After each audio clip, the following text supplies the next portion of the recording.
Hello বন্ধুরা, আজকে আমি বানাবো পুঁই মিচুরির তরকারি চিংড়ি মাছ দিয়ে। কড়াইয়ের মধ্যে সর্ষের তেল দিয়েছি, তেলটা গরম হয়ে গেছে। এর মধ্যে দিয়ে দেবো চিংড়ি মাছ। চিংড়ি মাছটা ভালোভাবে ভেজে তুলে নেব। তুলে ওই তেলের মধ্যেই ফোড়নে দেব তেজপাতা, শুকনো লঙ্কা আর 5 ফোড়ন। একটু লাল করে ভেজে এর মধ্যে দিয়ে দেবো কোঁচানো পেঁয়াজ।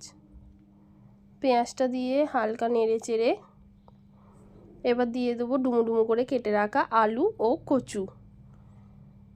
আলু আর কচুটাকে একটু লাল লাল করে ভেজে নেবো। ওর মধ্যে দিয়ে দেবো নুন আর হলুদের গুঁড়ো।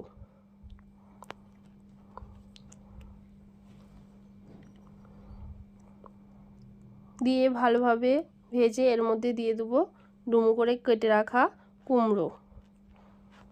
কুমড়োটা দিয়ে একটু ভালোভাবে কষিয়ে নেবো।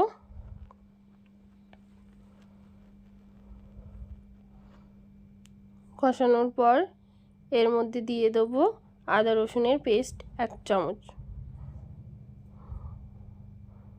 পেস্টটা দিয়ে ভালো করে কষিয়ে এর মধ্যে দিয়ে দেবো এবার গুঁড়ো মশলা, হলুদ গুঁড়ো আর লঙ্কা গুঁড়ো দিয়ে ভালোভাবে কষিয়ে এর মধ্যে এবার দিয়ে দেবো পুঁই মিচুরি। পুঁই মিচুরিটাকে দিয়ে ভালোভাবে কষিয়ে নিতে হবে। কষিয়ে এর মধ্যে দিয়ে দেবো অল্প একটু জল।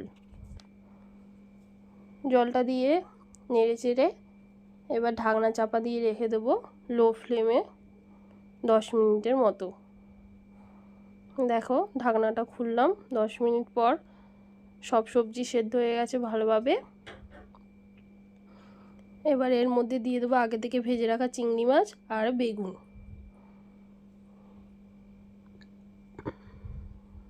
দিয়ে আবারও 5 মিনিটের জন্য ঢাকনা চাপা দিয়ে রেখে দেবো। এর ঢাকনা খুলে দেখো রেডি হয়ে গেছে পুঁই মিচুরির তরকারি। এবার স্বাদ মতো চিনি আর গরম মশলা গুঁড়ো দিয়ে নামিয়ে নেব।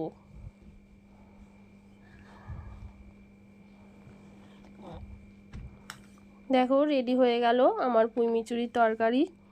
বাড়িতে অবশ্যই এইভাবে একবার বানিয়ে